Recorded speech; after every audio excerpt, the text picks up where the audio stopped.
Hello friends, welcome to my channel. Let us start reading Standard 8, Unit 3, Supplementary, The Three Questions, written by Leo Tolstoy. Section 1.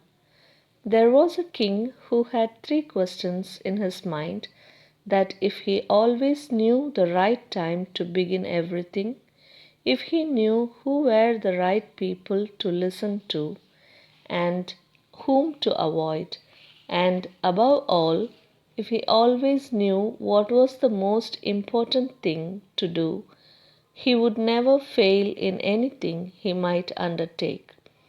And this thought having occurred to him, he had it proclaimed throughout his kingdom that he would give a great reward to anyone who would teach him what was the right time for every action, and who were the most necessary people, and how he might know what was the most important thing to do. And learned men came to the king, but they all answered his questions differently. In reply to the first question, some said that to know the right time for every action, one must draw up in advance a table of days, months, and years, and must live strictly according to it. Only thus, said they, could everything be done at its proper time. Others declared that it was impossible to decide beforehand the right time for every action, but that, not letting oneself be absorbed in idle pastimes, one should always attend to all that was going on and then do what was most needful. Others again said that, however attentive the king might be to what was going on, it was impossible for one man to decide correctly the right time for every action, but that he should have a council of wise men who would help him to fix the proper time for everything. But then again others said there were some things which could not wait to be laid before a council, but about which one had at once to decide whether to undertake them or not. But in order to decide that, one must know beforehand what was going to happen. It is only magicians who know that, and therefore, in order to know the right time for every action, one must consult magicians. Equally various were the answers to the second question. Some said the people the king most needed were his counselors, others the priests, others the doctors, while some said the warriors were the most necessary. To the third question, as to what was the most important occupation, some replied that the most important thing in the world was science. Others said it was skill in warfare, and others again that it was religious worship. All the answers being different, the king agreed with none of them, and gave the reward to none. But still, wishing to find the right answers to his questions, he decided to consult a hermit, widely renowned for his wisdom. The hermit lived in a wood which he never quitted, and he received none but common folk.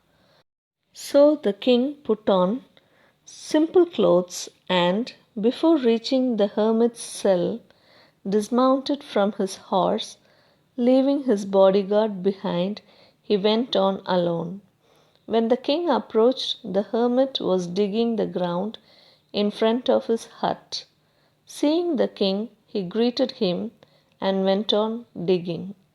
The hermit was frail and weak, and each time he stuck his spade into the ground and turned a little earth, he breathed heavily. The king went up to him and said, I have come to you, wise hermit, to ask you to answer three questions. How can I learn to do the right thing at the right time?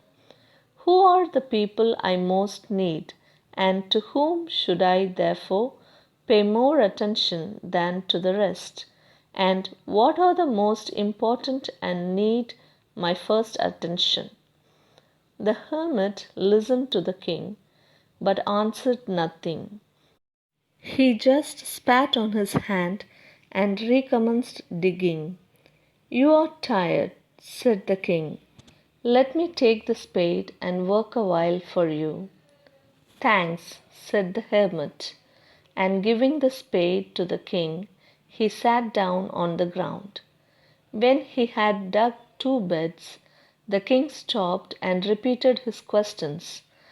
The hermit again gave no answer, but rose, stretched out his hand for the spade, and said, Now rest a while, and let me work a bit. But the king did not give him the spade, and continued to dig. 1 hour passed, and another. The sun began to sink behind the trees, and the king at last stuck the spade into the ground and said, I came to you, wise man, for an answer to my questions. If you can give me none, tell me so, and I will return home. Here comes someone running, said the hermit. Let us see who it is. Section 2. The king turned round and saw a bearded man come running out of the wood. The man held his hands pressed against his stomach, and blood was flowing from under them. When he reached the king, he fell fainting on the ground, moaning feebly. The king and the hermit unfastened the man's clothing. There was a large wound in his stomach. The king washed it as best he could, and bandaged it with his handkerchief and with the towel the hermit had. But the blood would not stop flowing, and the king again and again removed the bandage soaked with warm blood, and washed and rebandaged the wound. When at last the blood ceased flowing, the man revived and asked for something to drink. The king brought fresh water and gave it to him. Meanwhile, the sun had set, and it had become cool. So the king, with the hermit's help, carried the wounded man into the hut and laid him on the bed. Lying on the bed, the man closed his eyes and was quiet. But the king was so tired from his walk and from the work he had done that he crouched down on the threshold and also fell asleep so soundly that he slept all through the short summer night. When he awoke in the morning, it was long before he could remember where he was or who was the strange, bearded man lying on the bed and gazing intently at him with shining eyes. Forgive me, said the bearded man in a weak voice when he saw that the king was awake and was looking at him. I do not know you, and have nothing to forgive you for, said the king. You do not know me, but I know you. I am that enemy of yours who swore to revenge himself on you, because you executed his brother and seized his property. I knew you had gone alone to see the hermit, and I resolved to kill you on your way back. But the day passed and you did not return. So I came out from my ambush to find you, and came upon your bodyguard, and they recognized me and wounded me. I escaped from them, but should have bled to death had you not dressed my wound. I wished to kill you, and you have saved my life. Now, if I live, and if you wish it, I will serve you as your most faithful slave, and will bid my sons do the same. Forgive me. The king was very glad to have made peace with his enemy so easily and to have gained him for a friend. And he not only forgave him, but said he would send his servants and his own physician to attempt him, and promised to restore his property. Having taken leave of the wounded man, the king went out into the porch and looked around for the hermit. Before going away, he wished once more to beg an answer to the questions he had put. The hermit was outside on his knees, sowing seeds in the beds that had been dug the day before. The king approached him and said, "For the last time, I pray you to answer my questions, wise man."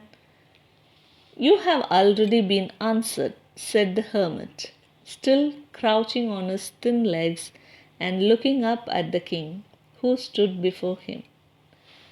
"How answered? What do you mean?" asked the king. "Do you not see?" replied the hermit. "If you had not pitied my weakness yesterday, and had not dug these beds for me, but had gone your way, that man would have attacked you, and you would have repented of not having stayed with me. So the most important time was when you were digging the beds, and I was the most important man, and to do me good was your most important business. Afterwards, when that man ran to us, the most important time was when you were attending to him. For if you had not bound up his wounds, he would have died without having made peace with you. So he was the most important man, and what you did for him was your most important business. Remember then, there is only one time that is important. Now, it is the most important time because it is the only time when we have any power. The most necessary person is the one with whom you are, for no man knows whether he will ever have dealings with anyone else. And the most important affair is to do that person good, because for that purpose alone was man sent into this life. I hope you enjoy this video. Please like, share and subscribe my channel. Thank you for watching it.